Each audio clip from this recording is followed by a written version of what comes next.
pledge allegiance to the flag of the United States of America and to the republic for which it stands, one nation, under God, indivisible, with liberty and justice for all. Okay, board members are here. In attendance, and we will move on to approving the agenda for the board work session. This is a work session. Take a motion to approve the agenda, I guess. Second. Motion by Bob Jensen, second by Ethan. All in favor of that motion, say aye. Aye. Both same sign. Motion passes. So the purpose of the meeting tonight is to discuss options, facility, high school facility related priorities. And so Craig, can you give us the lead in and Sure. from there?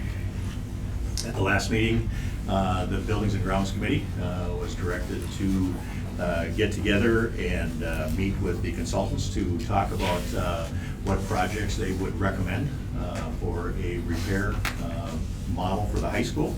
And so we've done that with the Buildings and Grounds Committee. So I have a PowerPoint ready to go, and I think I'll hop over to the other side there so I can see it rather than sit over here in the corner. And we'll go through that PowerPoint with the high school building priorities that we had set. And then each of you has a copy of it at your seat, the PowerPoint presentation. And it should look something like this.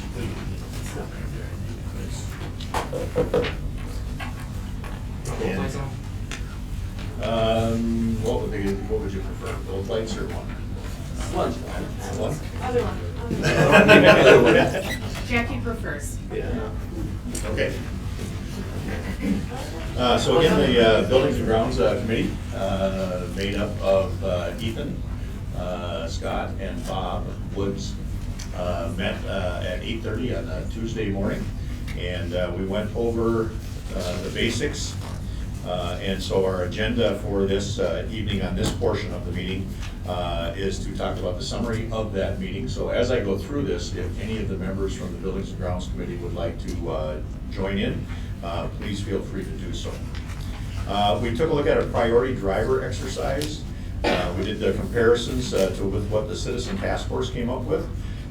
We have some recommendations, or I should say we struggled with some recommendations to be made to the full board, and then some of the questions in the group discussion that we had. And so we'll also then take a look at next steps, key dates, and then we'll have a question and answer period at the end. So, and I'm sure a number of you have seen before the old DOT exercise.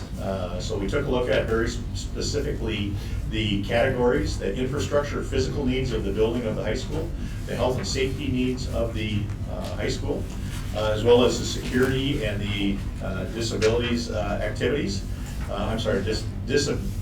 American with Disabilities Act priorities and regulations, as well as department-specific, taking a look at science, labs, career tech ed, et cetera. The educational environment, basically, of the classrooms themselves, as well as in some of the community areas. Each member of the group, and of course they didn't give the superintendent as many dots as everybody else, but they did have were asked to set the priorities of those in 1 through 6. And then, the dot exercise followed. So we took a look at those first 6 and tried to set the priorities of what the way that we would do that. And then we followed this up with these basic explanations of those categories with that dot exercise. And so then if you go to the next page, this is the building committee, and along with the building committee, we also had some administrators there. And I joke a little bit about they told me they'd give me less dots because I wasn't as important as the other administrators, as well as the building committee, but they did give me the same number of dots. They were split up by colors, but that was just pretty random, so there was no real identifier there. So as you can take a look here, you can see of those 6 different categories, you can see that infrastructure and physical needs of the building, as well as health and safety and security were overwhelmingly the choices. Now, with the educational environment, there was some people that felt we needed to go after the classrooms themselves and update and renovate those as well, but they did not come up with as many dots. So across the bottom there, you can see the infrastructure came up with 18 dots, health and safety 19 dots, security 19 dots, department specific 0.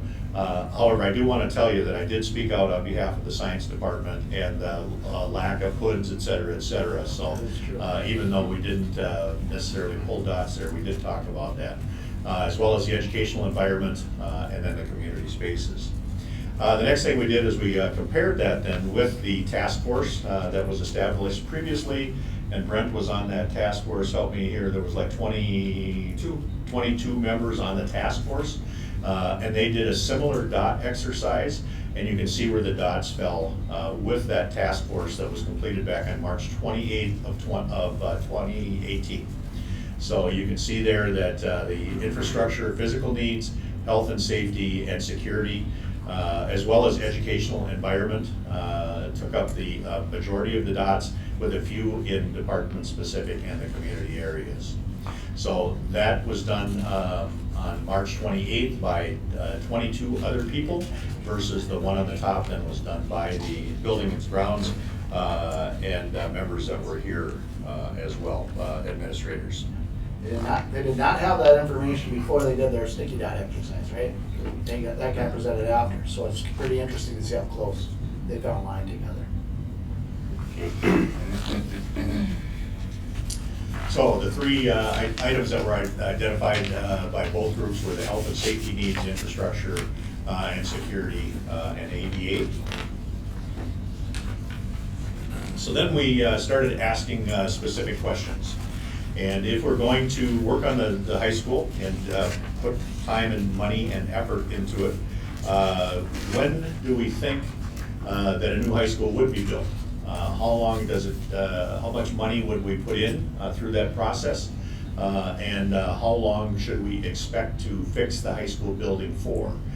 We weren't able to answer how much until we could answer how long. And so the first question we had to come up with was, how long did we think we needed to make this building last? Across the committee, we came up with the lowest number of 5 years and the highest with 20 years. And so we had, again, discussion on each one of these questions, and each of the members had different reasons why they chose 5, 7, 10, 12, 14, 15, 18, or 20 years. If any of the building members, committee members, or administrators that were here would like to address what their choice was, we can do that now.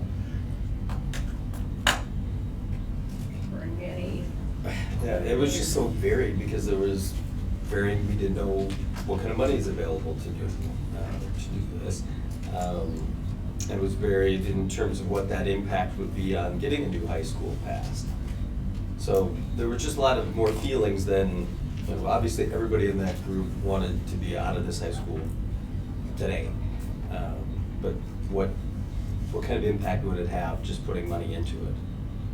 And realistically, when do we think and how long, when do we think that we can pass an election? Right. Even if we passed it in May, we'd still have to be in here for another 2 years while it was being built. I would say at least 3. Right. Probably take a year to design and a couple of years to build, so we're looking at least 3. And so that stretches that out a little bit more than that. But that's some of the problems that we had. Is there anybody else that would like to address that? And this was assuming, I remember discussing, it was assuming that nothing got approved in this next, in May or in July or whatever. If it wasn't approved, how long will it be after that? Okay.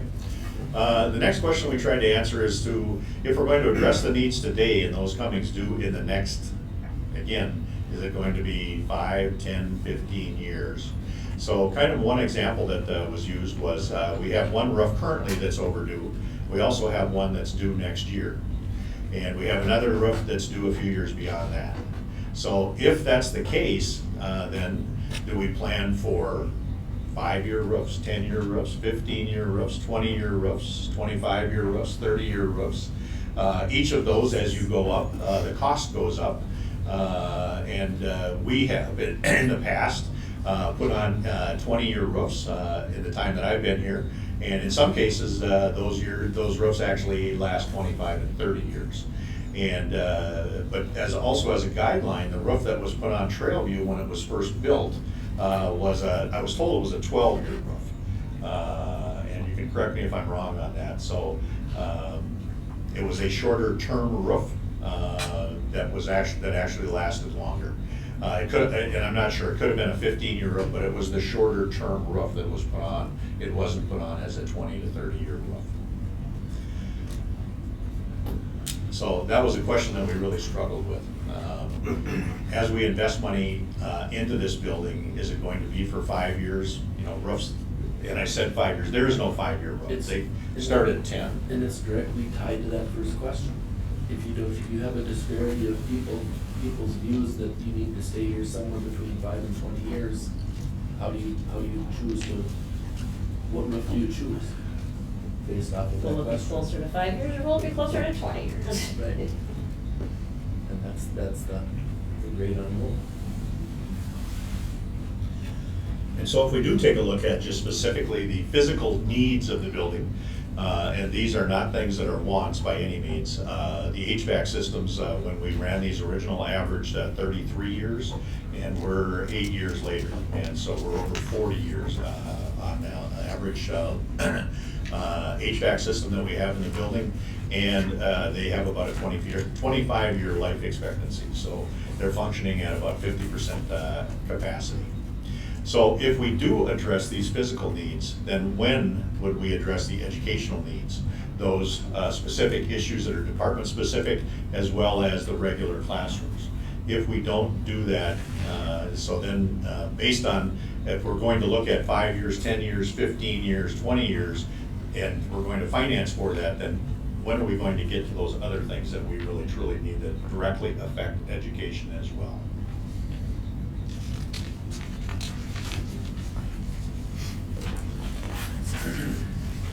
So the next steps that we have set up is that in the next couple of weeks, we have some subject matter experts coming. The disability people will be coming and doing another walkthrough. We're going to have the roofing people update, and we do have somewhat of a plan already in place, or a note. We know what the age of the roofs are, but we want to verify that. We also want to take a look specifically at the health and safety issues of the building as well, and that'll be taking place in the next couple of weeks. We are going to review the existing task force information, more specifically to see exactly which projects were identified and which budgets, now that we know the major categories with the task force and with the buildings and grounds and administration align. And then from then we'll align both the drivers with the projects, and then also the funding sources with the projects. If you'll recall, there are certain funds that can be used for certain things, but not for other things. Then from there, we'll prioritize that, and then fully develop that Plan B option of what that initial renovate project would look like at the high school here.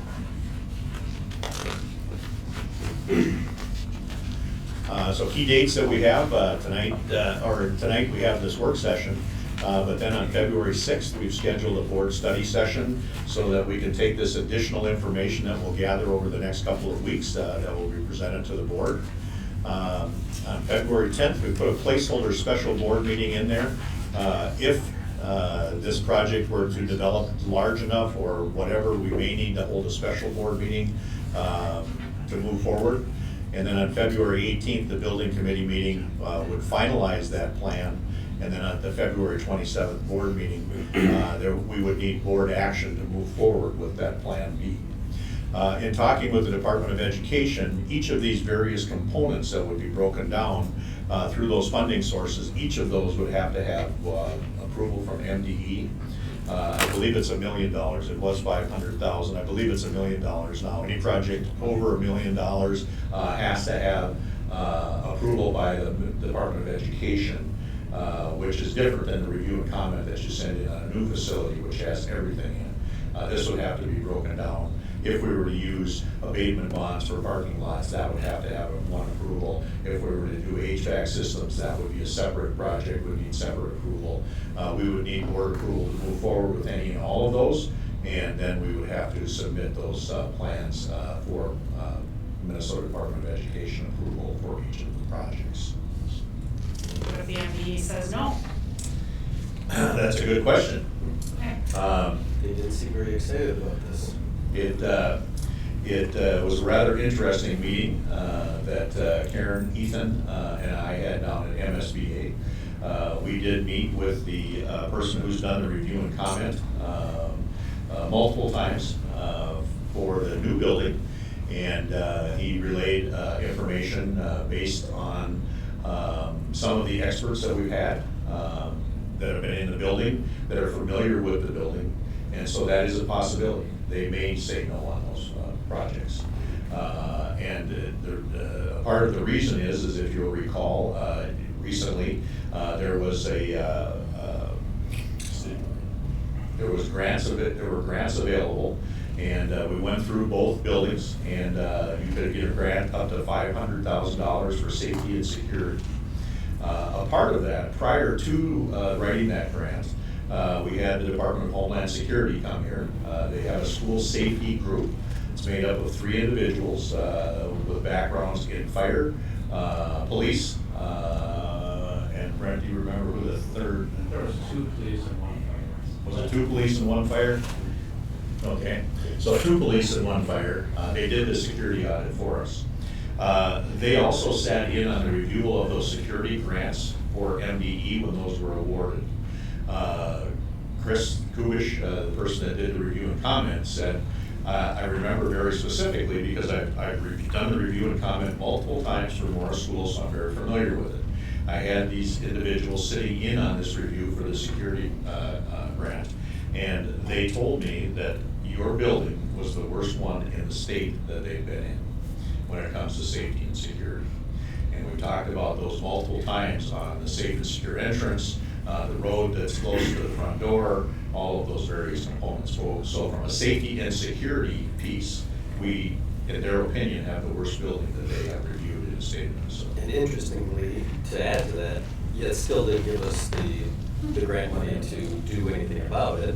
Right. Because they, I mean, they're. Where would you put it? They didn't It feel would be that like it was such a worth drop putting in that the money. bucket. Well, not only that, but they didn't feel like it was worth putting the money into this building. So. I had asked, after we had done that, Brent and Nick, I think you were both in on the walkthrough when we did the building with those 3 individuals. And when they did the review at the end and told us all of the issues that we had, we asked them if they would come and present directly to the school board. And they said, that's not a part of our job. We do the report, it's up to you to bring it forward. So it was interesting to hear the comment that came from that grant process with those individuals who are familiar with the building. They go all over the state of Minnesota and review safety and security for buildings, and that's the situation that we're in here, that we have here with the high school. So some of these things as we roll out these projects of what these things could be and prioritize these, funding could be an issue. The Department of Education may review these and say, we don't feel that you should stick that much money into that building. So a part of that will have to be, what's your plan? Is this going to be a 5-year plan? Is this going to be a 10-year plan? That's all going to have to be developed and included in that process. So that brings us to question and answer. I guess we're already there. If we have other questions, Jeff Schultz is here from ICS Consulting as well. And we can answer any questions at this time to where we're at this point. So at this point, we really don't have a recommendation for the full board. We know it's complex. We know it's 5 to 20 years. The next piece, and I think one of the questions asked previously had to do with the financing piece. So we do have Matthew here from Ellers tonight to talk about the financing options that we have as well. We can answer any other questions if you have, apart from that, or are you ready? We could just have Matthew hand out some further information on Gonna lead to financing. more of a discussion. So, come on up, Matt.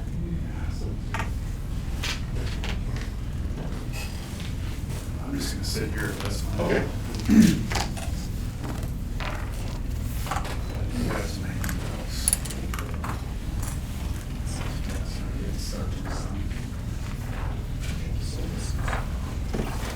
So my name is Matthew Hammer, and I work on a group of municipal advisors with Greg Crow, which you're accustomed to seeing at the meetings, and I've seen quite a bit over the last few years. So we were tasked with the job of looking at what are some potential, or just from a hypothetical perspective, what are some options when you look at funding some of the projects that you guys are looking at as part of your Plan B option. And with that, there's like Craig said, there's varying components to this project. So when you get into the multiple components, there's obviously multiple types of options that fit specifically into those buckets. But it really limits you from the perspective, those funding sources have to be used specifically in those areas. So I'm gonna run through this. I've got a handout that has about 6 pages of attachments. The first one is the overarching on page 1 is the tax impact, and we'll just start looking at that out of the chute. The options on the left are different variations of terms when we were looking at using some of your facilities maintenance money or your additional authority that you have as part of the long-term facilities maintenance program with the state to issue financing to fund internal air quality projects. So there's a few different varying types of projects that you can have some additional authority to issue financing for. Indoor air quality projects are one of them. And then the other piece here that we're looking at is your abatement bonds, which can be only used to fund parking lot projects. So we've combined those two because those two options have a tax impact in this case, and they have to be structured similarly. And then we were looking at various terms here, starting with a 3-year, 5-year, and 10-year term to try to keep the overall term limited based on what you guys are looking at from future plans. So I'm just gonna go right down to the $125,000 residential property, and you can see on the left on a short-year term, we're generating about $11 million, assuming that we would sell this, and there'd be some additional costs, issuance costs and other things that have to come out of that to issue about $11 million to fund the 2 different components with the parking lot projects and the indoor and air quality projects. Matthew, Yeah. the 11 million, where did that number come from? So that number comes from $9 million worth of internal air quality projects plus a $2 million parking lot projects that we received from ICS. Okay, so there's no, this isn't a number that we're recommending, this isn't a number that we're saying the projects have been designed or anything along those lines. This is just a random number so that you can see what the tax impact would be for these timeframes. Is there a limit on those projects that can be done for the size of ours? Are any of these based on net tax capacity or the student numbers or anything that limits some of these projects? On these projects, no. The abatement project does have a limitation, but in this case, the number's not even close to limiting that. Okay. When we get into the subsequent options, when we talk about the lease purchase financing and the use of deferred maintenance money, those do have limiting requirements around what your student enrollment is and the per pupil amount that's allowed. Okay. So in this case, these are options that are above and beyond that aren't limited by those per pupil amounts. Essentially, designing a project that you can't fund makes no sense. So Right. what we're doing is picking some hypothetical numbers that we know we can fund so that we can start seeing what that impact is. Yeah, and where they got their numbers, hypothetical numbers, was from me. Okay, and what I did is I took, if you remember the facility task force, they had a $21 million priority project, right? I think I turned I 21. don't doubt that we could spend this much in our school. Yeah, real easily spend this, right? But I either took 21 million or 22 million and sent it to you guys. Yeah. Some would be done with windows and doors, which is regular LTF done, which doesn't have tax We're impact. trying to establish a budget so that. Yeah, so I just put Projects. hypothetical things together so you can at least have, we'd all have something to look at. Right. So just so you know, you're asked, where'd you come up with 11 million, who came up with this? And there's a bunch here not included in this that you have authority for that doesn't raise taxes, but would limit you from doing other maintenance projects, and I think that's an important part of this. And this 11 million is, well, hypothetically, that would only do HVAC and parking lots, period. Yeah, right, for the most part. Right, and we started with this, and we'll get into those other pieces, because we've included those other pieces as we get into the additional attachments, or additional pages here as we move through. But we're just starting here of what are the options that you have for doing a board-approved projects, and what would the tax impact look for those components. And as you can see, on the short term there, on the $125,000, it starts at about $447 annually, and then moves across on those abatement projects to the 10-year term. Obviously, as the term lengthens, that cost annually decreases on that side. The option on the far right is the lease purchase financing, and that 2.7 million. That number is picked because that is your limit that's derived through the amount of money that you are allowed to lease levy with. So $212 per student is your limit in regards to what you can lease, finance, and use your lease levy to pay for. So this takes you right up to that cap when we looked at anything you currently have on your leases, and providing the financing we were looking at here. This term has to be 15 years because MBE only allows you to issue lease purchase financing in 15-year terms because they're doing their analysis to make sure that it's more cost effective to use your lease purchase financing to finance the building instead of just actually entering in an operational lease. This money as well is very limited in terms of what it could be used for as well. Like, Yes. we couldn't take that 2.7 and replace windows. We'd have to do some educational. Yeah, this has to be used for building additions and those types of things. You can purchase buildings with it, but it's very limited. It cannot be used to do deferred maintenance and those types of projects within your facility. And it has to be used for educational space. Educational space. One And of the not, questions we asked specifically was, can we build a secure entrance with those funds? And we were told, no. yeah.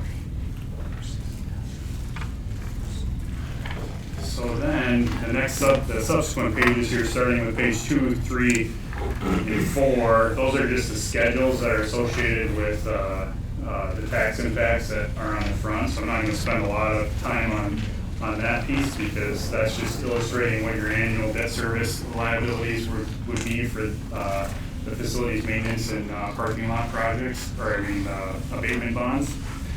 Page 5 is your lease purchase, and this is just taking you up to what that limit is. And then the last page is we were looking at your per pupil allocation for your long-term facilities money. So there's 2 buckets in essence. The first one we talked about already is there's those projects on the health and safety side that give you some above and beyond levy authority if you're doing indoor air quality projects. And asbestos abatement, those types of things. But then there's the other side, which is the deferred maintenance side, which is limited to the $380 per student of your per pupil authority. And I think the important piece here is we looked at what was the maximum we could generate in revenue to fund projects using up that entire authority, which as you can see, we're using up about 90% of your revenue in this case, and that's over a 13-year term, and that's generating about $6 million. Now, with that said, you have other costs that you need to pay for regular ongoing health and safety, for testing and fees and those types of things that are part of your normal health and safety program that are funded through that mechanism. So as you can see on the far right, that's the remaining annual LTFM revenue if you would use up about 90%. So you'd only be left with about $20,000 of revenue to fund those other things that you're funding through the program right now. So in essence, those would have to be shifted to your general fund, which would put more stress on your general fund operation if you had to shift those over there. Why over 13 years? Because that's the only way we could, that's how we could fit the 6 million in. We were kind of given a target to kind of, when we were looking at the 22 million, could we get 6 million with your LTFM per pupil funding? The answer is yes, but you're using 90% of your revenue, so, which doesn't make a lot of sense. So the shorter amount of time, the less amount you could Right, borrow because, from that. yeah. So as you shorten the term, the principal and interest schedule is gonna grow and your annual revenue is gonna go away. You're using that annual per pupil revenue allocation to pay the debt service payments, and you're basically setting it aside and you won't have it to do other things. I would never recommend this. Okay. None of us. Just whispered under my breath. And we wouldn't either. But we thought you needed to see the numbers. Right. The other Why thing, is this allowed? yeah. It's, I mean, of all the things that MBE does. But Bob, it's way more money than you used to get per year Right. to take care of the facility, right? Which is part of that But reason we got to needed where you it got. for deferred maintenance back then when we weren't getting it, and now we finally are, it's It's a drop in the bucket. kind of earmarked for And you that have, already. yeah, and I think it's important for the board to understand that if you did this, let's say you hypothetically did this, borrowed over 13 years, and you did pass a new high school 5 years from now, well, the amount of funding you're gonna get is less when you get rid of this building, because you get out of the building, because this is an older building, it qualifies for more money. If you get a brand new high school, you're start getting $0 for the high school that you get, You'd be right? in a position where you're still making payments on a building you're not using. Right, what's that? You'd be in a position where you'd be making payments on a building you're not using. That's right. And the revenue wouldn't be there to make. And you wouldn't have the revenue, so you'd have to pay it out of general fund, right? You'd be in trouble. Yep. Well, it definitely would set us up to fail. It's not an option, so. One thing of value is to compare this, contrast it to your last referendum, we won't pay you to go around play with this.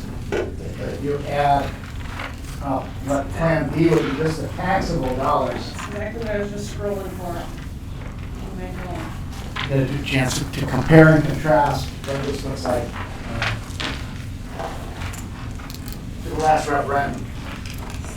Yeah, so as we were looking at the $125,000 option on the voter approved act last November, it was about $303 annually, $25 approximately a month.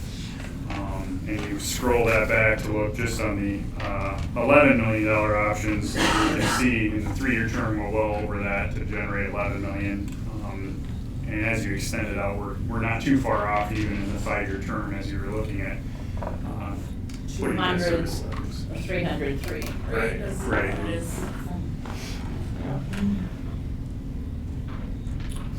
And the LTFM program, like Jeff has said, has been a really good program. But I mean, I was a finance director at Freely Schools for many years before I came to Ellers, but the pent-up demand that has been there because the deferred maintenance revenue that districts got that weren't part of the Big 25, it's not going very far, and we're seeing it across the state of Minnesota, that pressure on that funding mechanism is that it's getting a little bit of a catch-up in some cases, but there's still a long ways to go to get districts caught up to where they need to be, which is why you're seeing a lot of voter-approved levies outstate. So.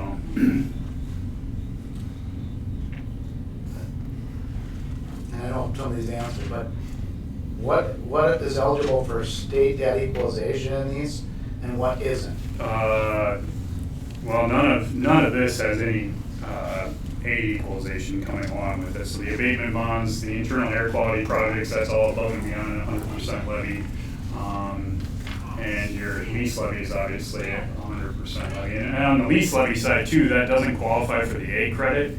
Some of these other options do qualify for the A credit when you're using your LTFM to pay for that service, but the lease levy option doesn't qualify for the A credit, which is another reason why a lot of times we're not recommending that funding mechanism, because it's excluding that portion that you're getting through that program now with the new legislation as well.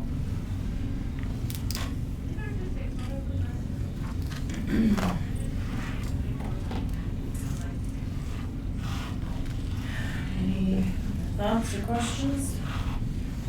I got a question, the lease purchase option 27 seems low, and I'm looking at Tammy back there saying, I don't know of anything else that we have out there. Lease-wise, the only thing that we potentially were gonna look at was from a wellness center that got revamped and put in there, so what else is out there? Because the numbers I was coming up with is what, 5 million available for lease levy purchase, I'm just curious on how you guys. So we were looking at whatever your pay 20 levy was and the existing leases and that were in there at the time to come up with that number, so. Okay, and that's where I'm just, I don't know if any leases, you know. Well, we do have like leases with, like the Rock River.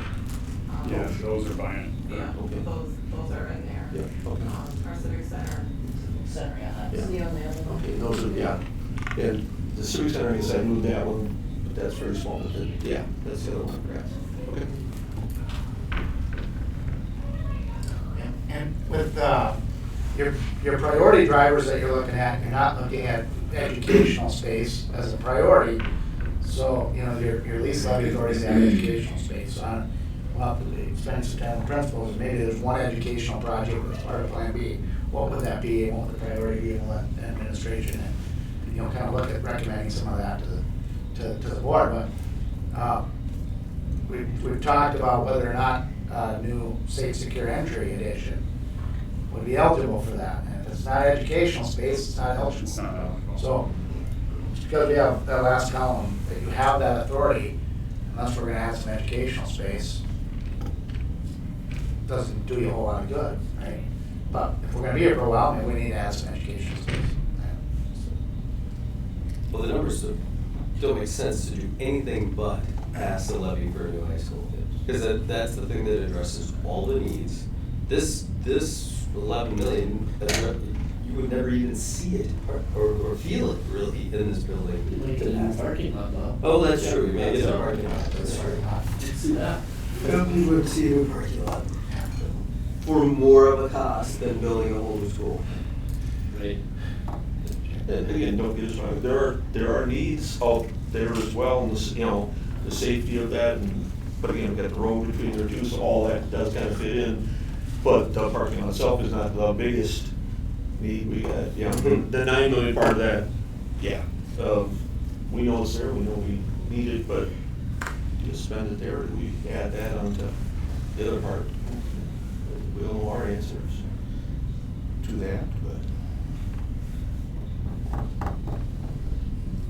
So the goal here was just to give you some kind of hypothetical idea of not only what the tax impact would look like for generating about $11 million for those two programs and the limited uses in some of those other areas that maybe don't make a lot of sense in this case if you're looking just to maintain the facility and not add additional space.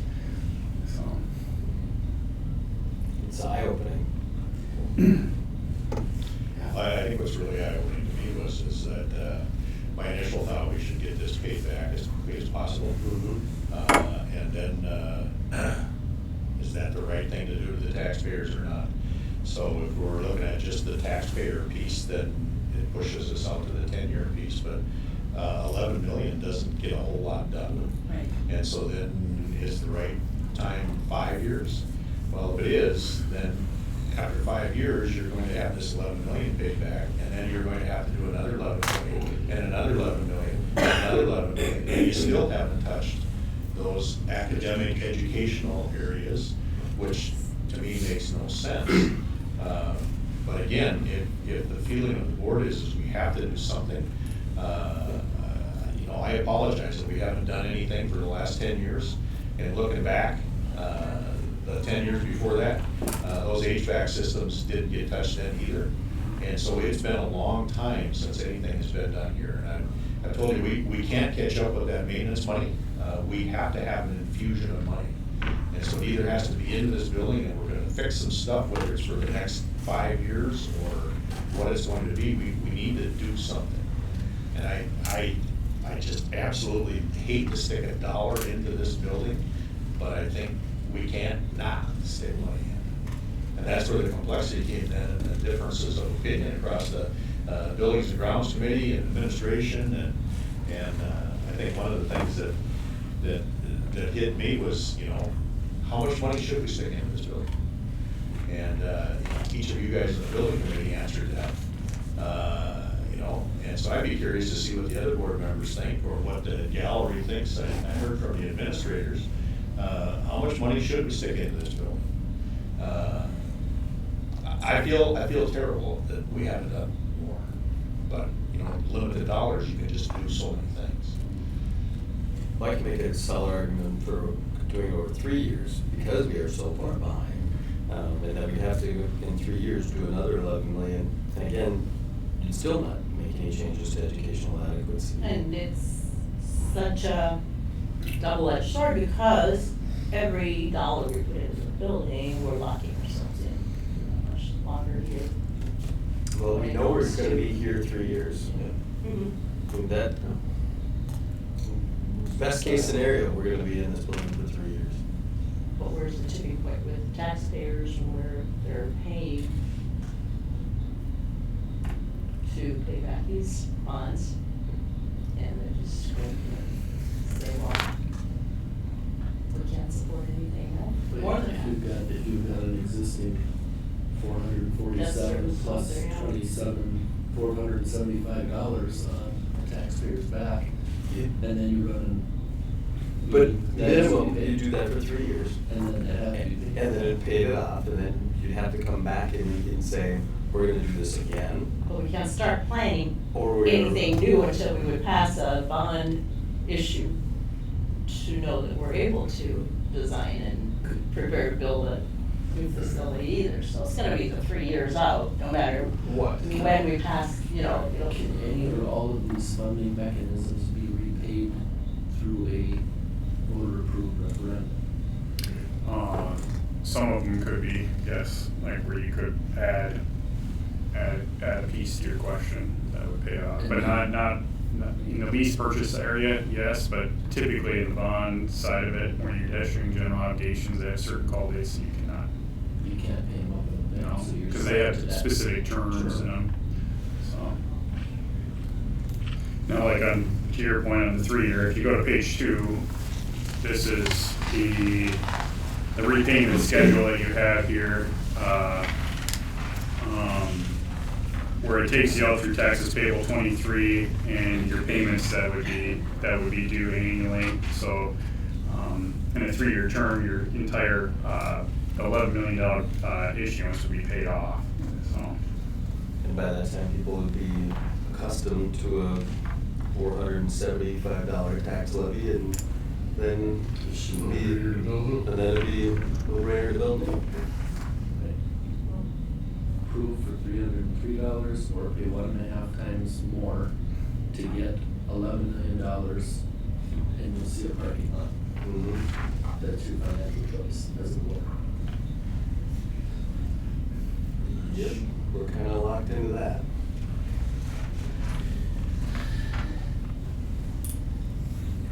I agree with you. It really is.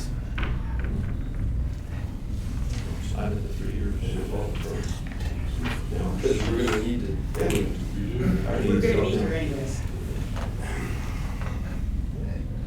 But you'll also delay under the vote for years. Yeah. You never pass one with the 447 million in place. Right. What? Your words can't hear that. I made one. It's just, it's ridiculous. Well, and there are others in the same camp, we know that. So, there again, it's on another catch-22, because they're just short of the 50% we found out that one is seated, can't. Well, I think some of this will help. I hope some of this will help with educating the public on what the options are for funding of what we need to do and the cost comparisons. Implications. Right. But I 100% agree, but what you have to do with Plan C then, to show that you're gonna be borrowing another 12 million in 3 years, if something doesn't happen, to do these things, and then a step D, I consider E, that and F. the continuation. They just It's keep still on part going of on. Plan B, really. Plan B B, C, D, E, to me. My vision would be that 3 years from now, you'd have another referendum with another Plan B. Yeah. Same Plan B, it's renovating. And 3 years after that, you'd have another referendum and another Plan B. And to show the people, this is the number that you're gonna be paying for the next 20 years. There's a cost no matter which way you go. Which way you go. That's my point. No, I think we're all on the same page Right. with that. It's just educating. Right. But I almost think you gotta put those other plans in place too, that so they can see it black and white, what they're gonna be paying. Well, it's hypothetical, just like this is hypothetical, so. Well, we know that we gotta do Right. all this education, Right. so it really isn't that hypothetical. Well, in the same way. I that guess this is- the numbers are Mhm. a little bit guessing. But going Plan B after Plan B after Plan B still doesn't get you drastic improvements in education. None. I No, see- because the next thing will I be see the that. boilers. I Well, see We're at that point. I'm just, actually, I was just flipping over and saying, we need to do the boilers now, they're already over, and if we're ever gonna do it, then we can tie in, when understanding is correct, with the health and safety dollars, that'll take care of piping and some of the other stuff, but the boilers themselves can't be, makes no sense to replace the one without the other, they're well beyond their life expectancy now. You know, we're gonna be tearing into them anyways, you know, take not this amount, but some amount to the long-term facilities maintenance. And, yeah, we know we don't have enough as it is, but this is our only way of getting a bigger dollar amount to get that other, and that is just going in the general fund, which we don't have either. Are you guys, you know, is that a way of? So a couple things I think for you. I mean, one, on Monday, we have a graduate engineer who's a PE engineer, a graduate from Mora Public Schools, coming to the school to walk the HVAC equipment for the 2 days, Monday and Tuesday. You know, with Chip and Kurt, myself, in addition, the owner and head Brad Kramer of RJ Mechanical has agreed to come and be part of this and walk the building, and we're gonna look at wood. And we're gonna come back, we're gonna be straight up and tell you what we think. PE engineer, graduate from Mora, here's my straight skinny on this building, and what your conditioner, your HVAC is. We'll be doing professional budgeting on what this might cost, based on how much we. So when we work with the building committee on this, we're gonna have some good solid data, local testimony of people that are, would hope the community would listen to. Because it does seem pretty no-brainer to me, and I mean, Matthew, you as others done this a lot, I mean, we got support here in the room, but it seemed like a no-brainer to pass some high school here at Mora Public Schools and your financial expertise, based on what you see. Well, I mean, from what you're looking at from the state share and what you're generating through the voter approved, I mean, it obviously makes a lot more sense to be accessing that option from the standpoint of funding, a funding mechanism, regardless of what you're doing, even because of the equalization aid that is back behind that. Everybody in the room is well aware of that. It's, It makes more financial sense. How, Now, we whether- say it any more simply, Yeah. clearly. Okay, so, next will be a board work session on February 6th, right? So, thank you, Matt, for that. Any further questions or comments regarding? Well, we've got a pretty good gallery here, we've got an extra, does anybody interested, if anybody in the gallery has any comments, anything that like to share based on what they hear tonight? Strategically speaking, or Or anything? directionally speaking? I feel like it's additional data supporting what the board has been trying to do for multiple years. And gather more data, and it points in the same direction. And I think the direction is pretty clear that the district should go. And to be completely honest, as a teacher here, it kind of puts a pit in my stomach of the situation that the district is in, and the amount that all of us have invested in the district what we do for our students. To be in a situation like this is really tough. And everything points in the direction that we should be going. And I think we just have to continue to push that way. Thank you, Daryl.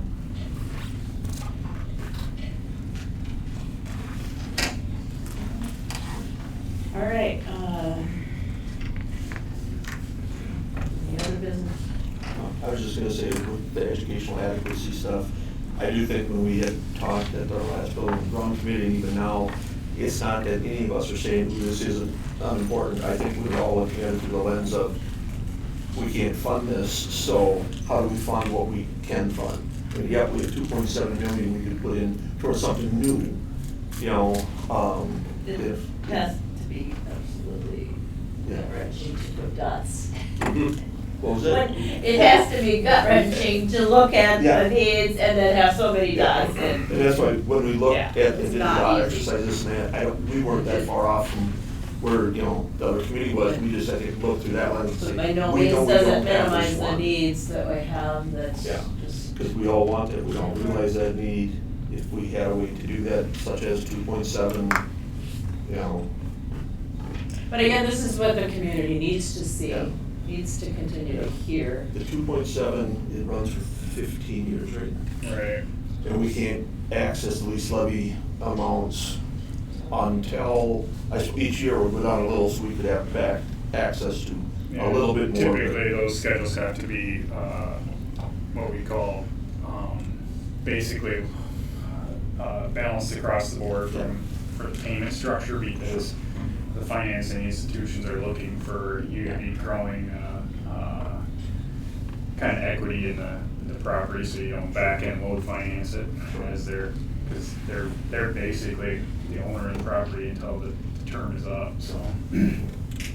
So this would But be a as bad you, investment. as you make a payment though, it does free up funds to access the internet. No, because those are generated through your annual lease levy Time- allocation, time so you're also. tying it up. Yeah. So the whole amount is tied up for, the 2.7 is tied up for the 15 years. Right. Okay. And So- MDE has used that as their mechanism to approve lease levies. They're basically saying that if you're gonna do a building addition or something like that, it has to have a 15-year term, because it has to make more sense than entering in an operational lease. Yeah, no, that's what I thought. A lot of lease levy, a lot of school districts have used lease levy tools, and I think some of the intent of the legislation was passed was to allow school districts to be able to add on. So if we're starting to grow quite a bit, we need to add on to Trailview. It's a simple way for you to just put a little bit on the levy and add a simple 4-classroom addition on the Trailview, right? Typically meant to start replacing an old high school, right? Doesn't. No, and in fact, it can't. You're not going to get there, right? Yeah. Now, we could address one or two of the educational needs of the plan. Let's build one new science room, get rid of the 1935 science room, or one, a gathering space or a commons area for students, a breakout space for learning, or new tech ed space or something, right? Maybe that's part of Plan B, just one space. You make it too good, everybody's like, wow, you got this great space, now you don't need it in high school. Meanwhile, Never. the boilers don't work. All right,